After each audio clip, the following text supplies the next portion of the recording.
Bom, pessoal, bom dia. Hoje a nossa aula, mais uma vez, é uma aula de revisão, né? Hoje, retratando essa questão dos assuntos correspondentes ao nosso simulado. Então, nós temos como tópico, né, nessa primeira aula, falando sobre o estudo do átomo e suas partículas, né? Então, vamos poder aí analisar de uma forma mais, bem resumida, né, sintética, é uma coisa mais rápida, falando sobre essa estrutura do átomo, né? Então, o que é o átomo, a composição desse átomo e os modelos no qual foram associados para poder, então, defini-los enquanto átomo, né? Então, nós temos aí alguns modelos atômicos e, a partir dessas definições, a gente poder, então, encontrar as características que são exatamente dos nossos elementos químicos. Bom, a partir daí, nós vamos, então, observar, né, que para se ter esse estudo do átomo, nós vamos primeiro conceituar, né, algumas formas, né, ter algumas definições, principalmente daquilo que a matéria ela é constituída. Então, nós falamos de estrutura da matéria, né? E essa estrutura, basicamente, ela está associada não só no conceito do átomo, mas também nesses procedimentos que eu falei para vocês, que fala sobre os modelos atômicos, né? Então, primeiro item que nós temos aí, a matéria ela não pode ser dividida infinitamente, né? Isso nos lembra lá no modelo atômico de Dalton, quando ele vai afirmar, né, quando ele passa a descrever que o átomo ele é indivisível, né? Também é importante, né, no item 2, quando ele diz aí, a matéria tem um limite com as características do todo, né? Que limites são esses, né? Esse limite que ele fala não está na sua divisão, mas está no limite em que ele vai apresentar características dele ser flexível, de ser maleável, né, dele ter brilho, dele não ter brilho, né, dele estar no estado físico. Então, tudo isso são características limitantes que nós vamos observar que pode ser passado de um átomo para o outro. Esse limite seria partículas bastante pequenas, que não poderiam ser mais divididas, né? Então, daí o conceito que nós vamos ter do átomo, né, que significa, então, indivisível. Todo esse processo, né, que se deu do estudo do átomo foi basicamente associado a esses dois cientistas, né, esses dois pesquisadores, que aí nós vamos ter toda a parte introdutória, né, desse estudo atômico, que é a partir de Demócrito e a partir de Leucipo. Então, eles foram os dois, né, pioneiros, né, foram os dois que tiveram a ideia específica do estudo do átomo. Nessa composição, né, associa a formação, né, de que já existiam alguns filósofos que tratavam, né, desses conceitos, que falavam-se da matéria, até porque quando se falava na matéria, estava se falando nos 4 elementos, né, da água, da terra, do ar, do fogo. Então, Aristóteles ele não aceita a ideia de Demócrito, né? Então, é por isso que o modelo atômico de Demócrito e Leucipo, eles não entram dentro do padrão de evolução do átomo. Por quê? Porque Aristóteles ele não reconhecia os procedimentos específicos do átomo, e sim se tinha a ideia da constituição da matéria a partir desses 4 elementos. Então, quando a gente fala, né, dessa constituição da matéria, a gente não pode esquecer esses 4 elementos: o ar, a água, a terra e o fogo. O primeiro modelo atômico, propriamente dito, surge aí a partir de Dalton, né, como já tinha dito anteriormente.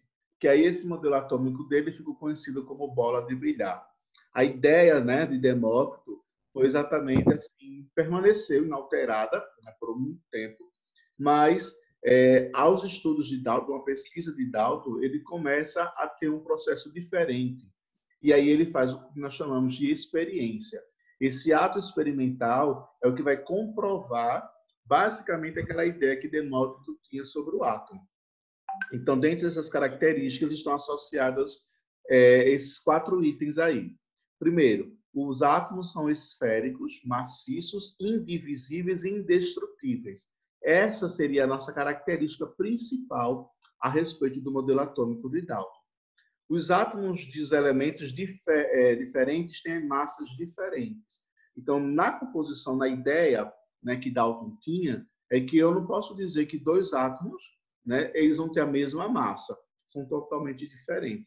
É como se a gente fosse analisar duas pessoas, né? Então, tem a mesma composição, mas ela tem massas diferentes. Os diferentes átomos combinam-se em várias proporções. Daí veio a questão das ligações químicas, né? Já a partir dessa ideia de Dalton, né? Então, ele já observava que os átomos existiam uma combinação, uma ligação entre eles. Os átomos não são criados nem destruídos, apenas trocam de parceiros para produzirem novas substâncias.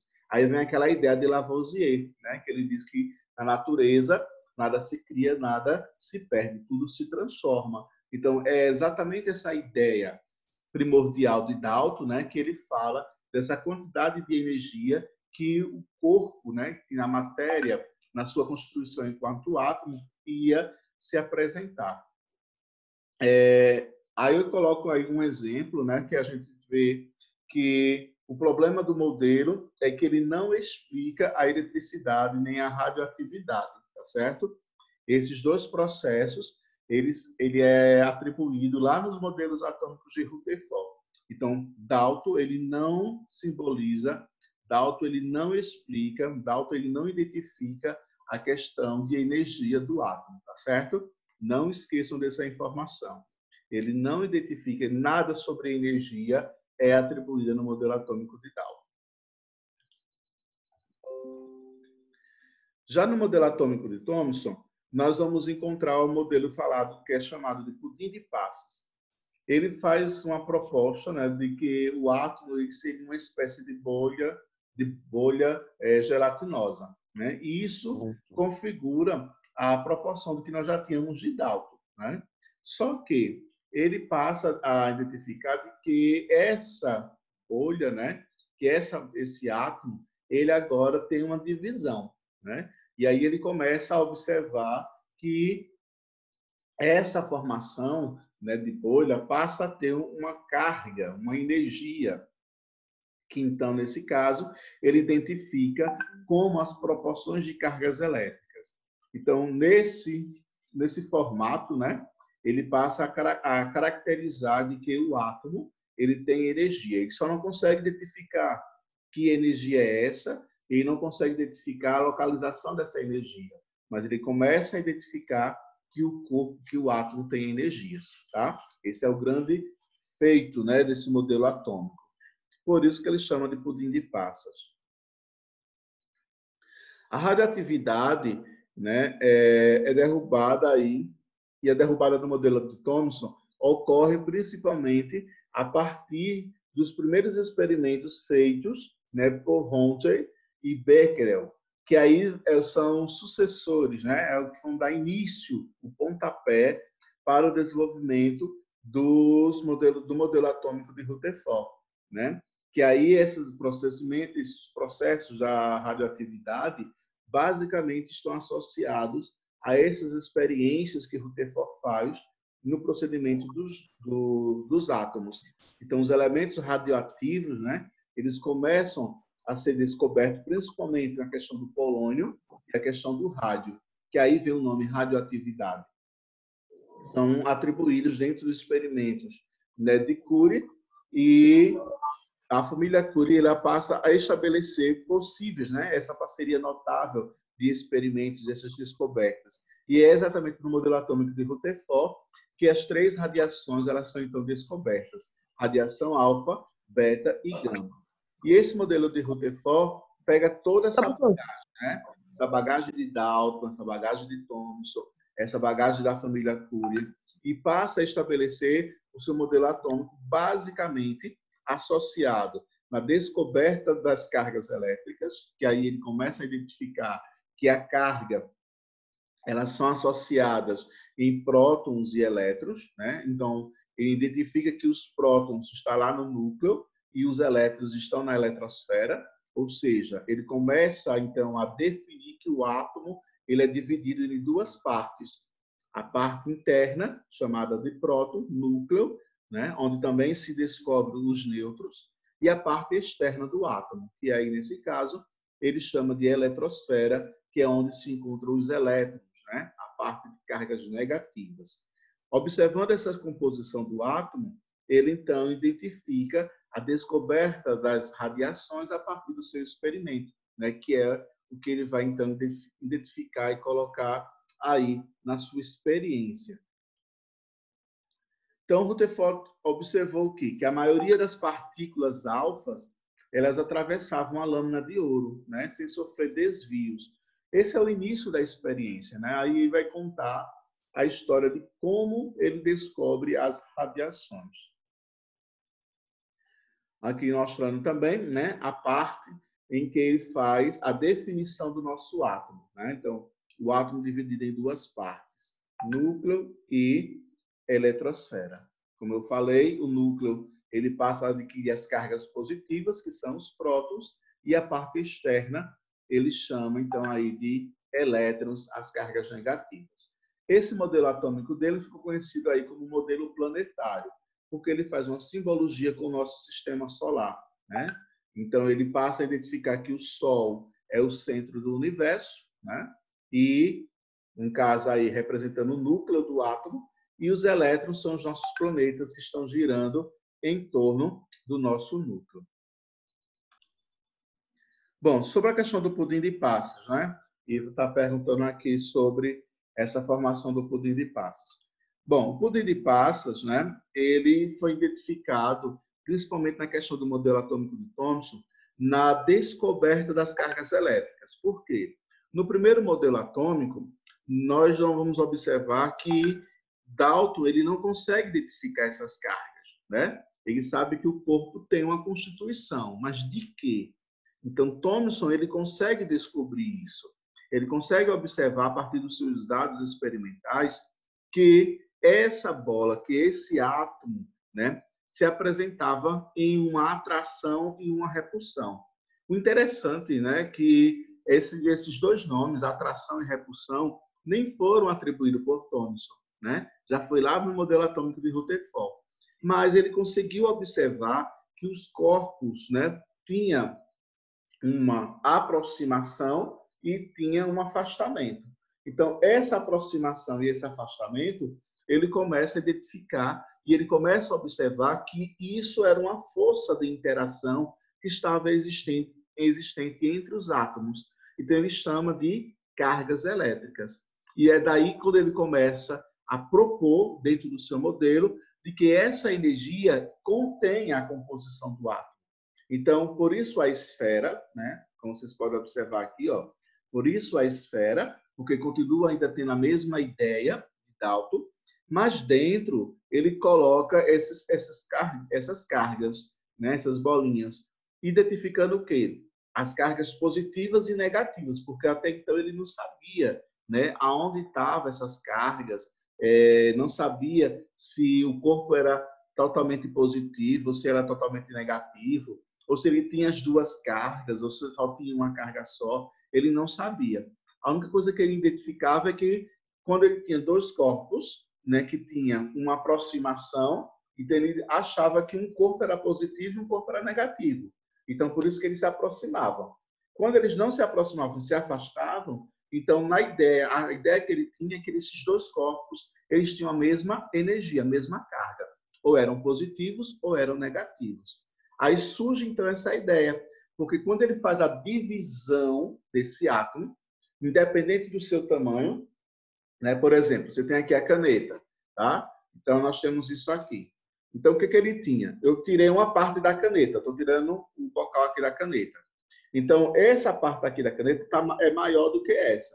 Na ideia dele, como parti o átomo, né? Como eu parti o átomo do mesmo, ó, tirei o bocal aqui, ó, na mesma constituição, então, independente do tamanho, ambos os corpos aqui têm a mesma carga, independente do tamanho.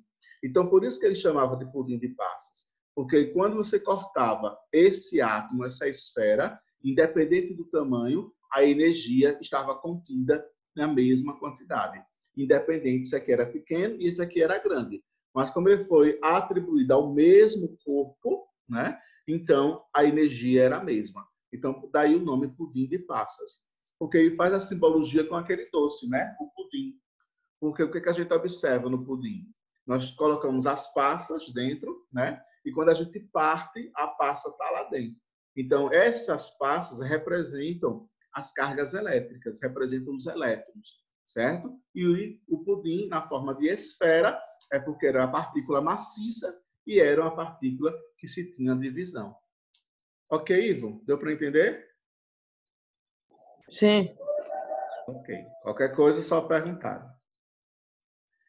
Bom, então, continuando, né, falando sobre o modelo atômico de Rutherford, nós, então, encontramos a proporção desse modelo, que é analisar as configurações referentes ao que ele vai destacar do comportamento dos átomos. Então, nós observamos que, a partir do desenho dele, ó, nós tínhamos o núcleo, né, que é a carga positiva, e nós temos o elétron que está girando em torno do núcleo. Se vocês observarem esse desenho, vocês vão dizer, professor, mas esse desenho ele é igual ao primeiro modelo, ele é igual ao segundo modelo. Realmente. Essa foi a ideia, podemos dizer assim, errada de Rutherford, né? Porque quando ele diz que os elétrons estão girando em forma, né, do núcleo, né, em torno do núcleo, então ele faz essa simbologia em forma de círculo. E onde, na verdade, os átomos estão girando sim em torno do núcleo, mas não de forma circular, né? Porque ele faz aquela simbologia referente à questão do nosso sistema planetário, né? Que são os elétrons girando em torno do núcleo. Então, o que é que ele observa? Né? Bohr ele vai identificar que os elétrons estão girando, mas não em forma de círculo, mas assim, ó, nesse sentido aqui, que é os orbitais. Então, essa formação dos orbitais é a caracterização do movimento que os elétrons faz em torno do núcleo, certo? Então, essa parte vermelha, a parte azul que eu estou aqui ó, passando o mouse, e a parte verde são o que nós chamamos de orbitais. Cada orbital desse representa uma quantidade máxima de 2 elétrons, certo? Então, ele não pode ter 3. Rutherford também observou isso nas configurações eletrônicas, porque quando o átomo ele tinha uma absorção de energia, ou seja, ganhava energia. Professor, mas como é que ele ganhava essa energia? Quando ele formava uma ligação com outro átomo. Né? Então, esse ganho de energia fazia com que o orbital ficasse sobrecarregado. E o que acontecia? Professor, Oi? Pode falar. cada um deles ganha a mesma quantidade, né? Sim, sim, a Ou mesma. diferencia? Não, cada orbital tem que ter no máximo 2. Ele pode ter 1, certo? E ele pode ter no máximo 2. Agora, dependendo do átomo, porque ele vai ter a quantidade de cargas, né, do núcleo, aí essa quantidade de orbitais vai variar de um elemento para o outro. Mas todos os elementos químicos, na sua constituição de orbitais, vai ter no máximo, em cada orbital, 2 elétrons. Ok, obrigada. Nada. Bom, e isso faz com que, né, esse rompimento, né, do orbital transfira um elétron para a outra camada, que é o que nós vamos ver então na aula seguinte, que vai falar sobre essa configuração, essa distribuição eletrônica, né? Então, por exemplo, vamos supor que aqui no meu orbital vermelho, vocês vão encontrar aqui 2 elétrons, tá certo? Vamos supor, tem aqui ó, um elétron só, tá? Mas imagine que aqui eu tenho 2 elétrons. Tá? Então, o orbital está completo, ele está estável, porque ele tem no máximo os 2 elétrons que ele pode. Professor, mas e nesse caso que ele só tem um, ele está estável? Tá, ele também está estável, porque ele não está ultrapassando. Então, aqui não vai existir uma ruptura. Professor, mas se ele tiver 3 elétrons? Aí, se ele tiver 3 elétrons, o que, é que vai acontecer? Esse orbital vermelho vai ter 2 elétrons e depois esse elétron que está tendo a mais vai ser rompido para o próximo orbital, que é um caso aqui eu estou circulando essa parte verde. É na distribuição eletrônica, né, professor? Exatamente, na distribuição eletrônica. Que sim, pode falar. E se um desses orbitais tiver 2 e os outros 2 só 1? Se ele tiver 2, Repete de novo, Ivo, por favor. Se um Isso, eu deles quero tiver saber dois, isso também. e os outros dois tiverem um átomo. Seria isso aqui, né? Por exemplo. Eu tenho aqui. Aí eu tenho aqui um elétron aqui. Tem outro elétron aqui. 2. E aqui eu só tenho um, não é isso? É. Pronto. E aqui eu tenho um núcleo.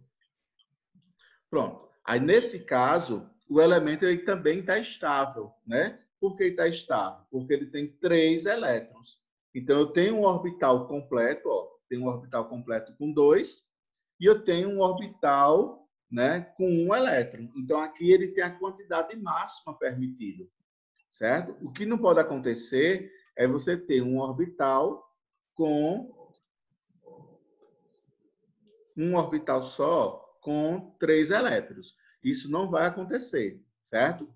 Caso o elemento tenha esses 3 elétrons, o que vai acontecer com ele? Ele vai romper o orbital. Então, ele vai ter um orbital com 2 elétrons, e ele vai formar outro orbital. Ó. Outro orbital. E, nesse caso, foi como você perguntou. Aí, ele vai ter esse 1 elétron só. Aí na parte de camadas de valência, professor, como fica? Na camada de valência, ele vai ter, então, aqui apenas um S2, né? Um S2, Sim. porque o primeiro orbital aqui já está preenchido, é o nosso S.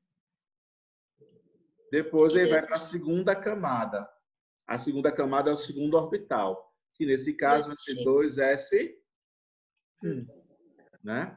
Ou seja, 2S1 significa dizer que esse meu elemento ele vai ter uma carga de perda de 1 elétron para se tornar estável. Por que para se tornar estável ele vai ter que perder esse 1 elétron? Isso retratando a camada de valência, tá, Márcia? Que aí, nesse caso, vai estar identificando o quê? O elemento ele só pode ser estável se ele tiver 0, se ele tiver 2 e se ele tiver 8. Esse 2 é uma exceção, certo? Porque o 2 ele vai representar o gás hélio. E 0 e 8 vai representar os gases. Professor, mas o hélio não é gás? É, mas o hélio é o único gás que só tem 2 elétrons. Ele nunca vai ter 8. Então, por isso que tem essa exceção, tá certo? Então, a estabilidade ela vai ser configurada, né, eletricamente, né, eletronicamente falando, em 0, que é a propriedade dos gases, 8, que é a propriedade dos gases, e 2, só para a configuração do gás hélio. Tá certo? Era isso, Márcia? Sim. Ok. Então, vamos voltar aqui. Show.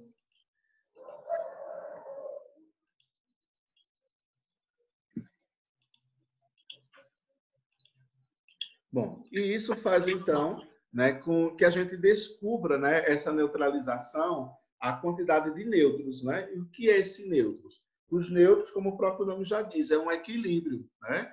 É a parte da estabilização das quantidades de cargas positivas com a quantidade de cargas negativas. Professor, vai existir essa diferença de cargas para o mesmo elemento? Não, não vai existir.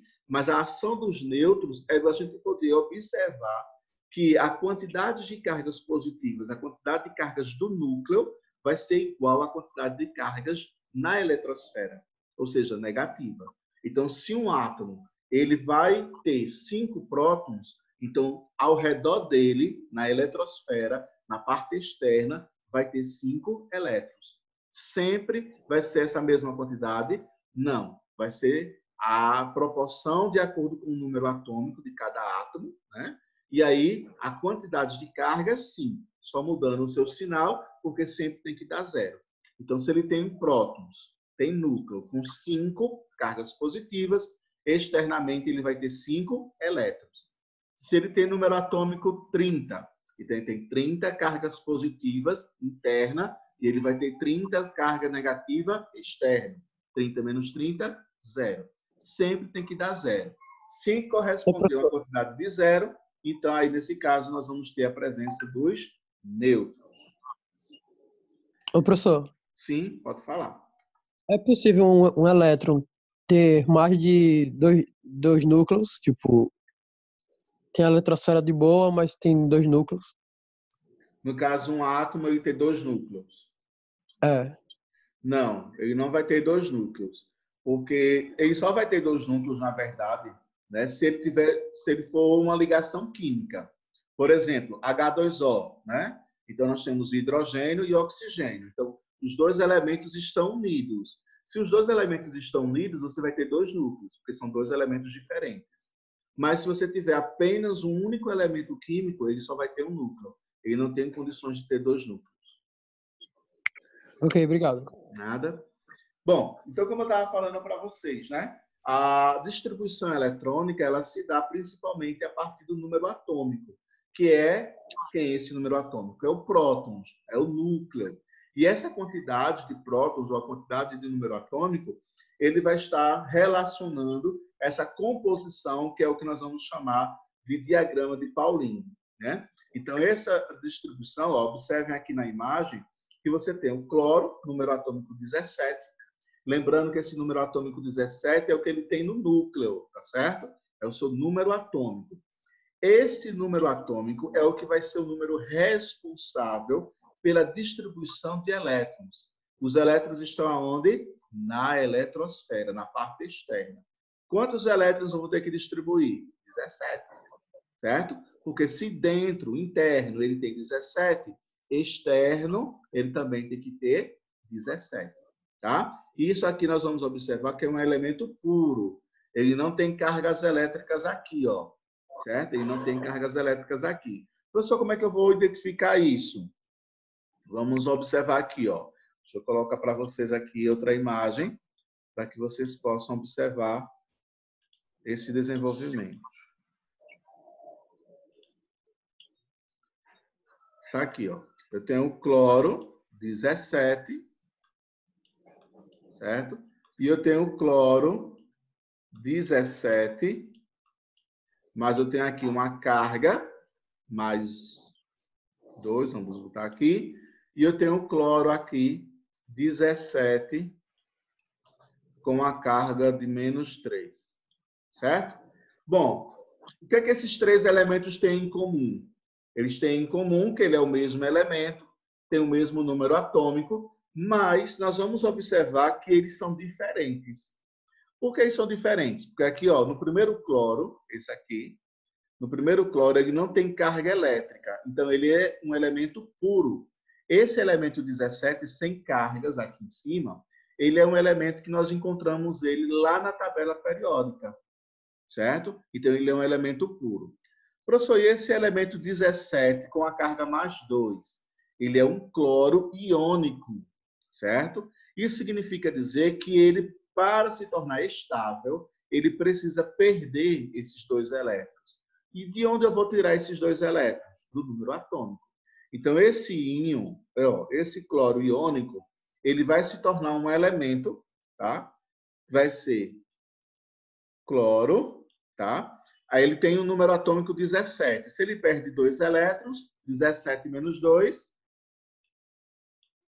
15 elétrons. Agora sim, ó, esse elemento aqui ele se tornou estável. Se a gente for configurar lá na tabela periódica, nós vamos observar que 15 não é cloro, 15 é o fósforo, certo? Então veja que, ó, já são elementos diferentes. Deu para entender a lógica? O cloro aqui, ó, no mais 2, ele é um cloro iônico, que ele passa por um processo de transformação. Então, ele vai alterar o seu número atômico. Quando ele altera o seu número atômico, então ele se transforma em outro elemento. Aqui está representativo, né, o Cl, mas ele na tabela periódica não é o Cl, porque ele não tem o mesmo número atômico. O número atômico do Cl é o 17 e não 15. E o que acontece com esse Cl menos 3? Ele também é iônico, certo? Então, ele vai se transformar. em cloro. 17, como ele tem uma carga de -3, 17 menos 3, ele vai ganhar. Então, 17 mais 3, ele é 20. 20 também aqui, ó, não é o nosso elemento real da tabela periódica, vai ser outro elemento, né, que sem ser o cloro, tá? Então, gente, veja que é importante a gente poder observar essas características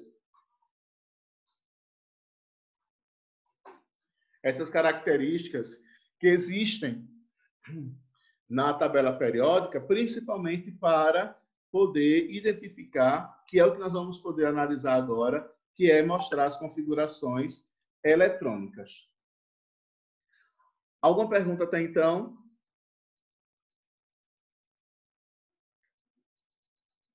Tudo certinho?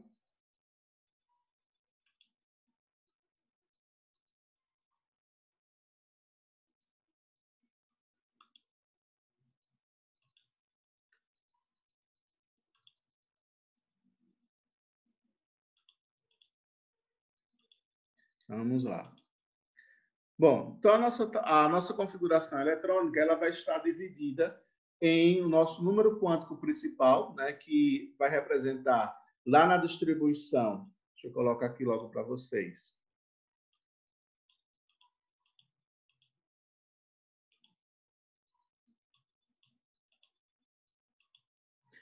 Na distribuição, vai apresentar, né, os números. Aqui, ó, nós vamos observar um diagrama de Pauling, né, de número 1 até o número 7, que nesse caso representa as camadas eletrônicas, são os períodos, né? Então, o número 1, camada K, 2, camada L, 3, M, né, e assim sucessivamente. Então, K, L, M, N, O, P e Q. Cada número desse representa uma linha da horizontal, né? Representando lá na tabela periódica. As letras S, P, D e F representam os nossos orbitais. Então, o nosso orbital S só pode ter 2 elétrons.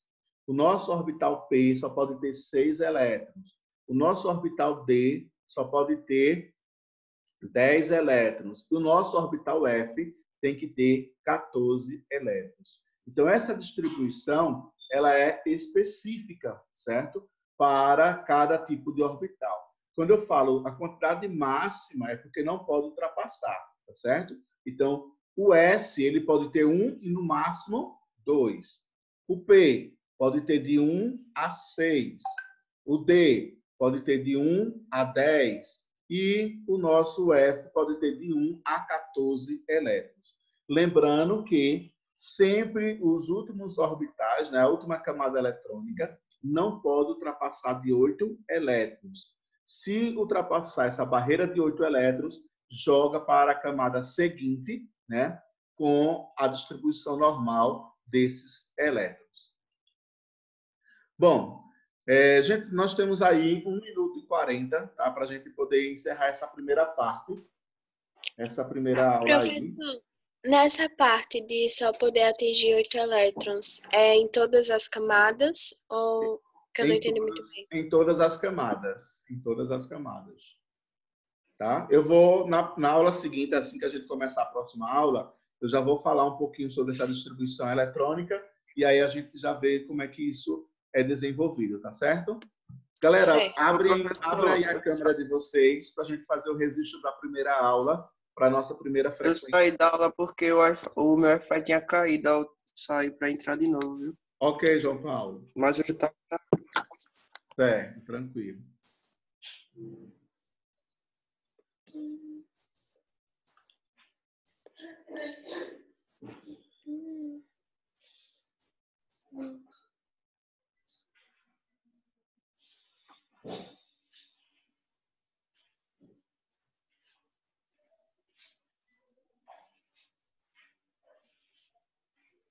Pronto.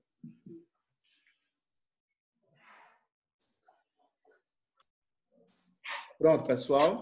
Ok. Bom, então essa é a nossa primeira aula, tá? Já está aí terminando.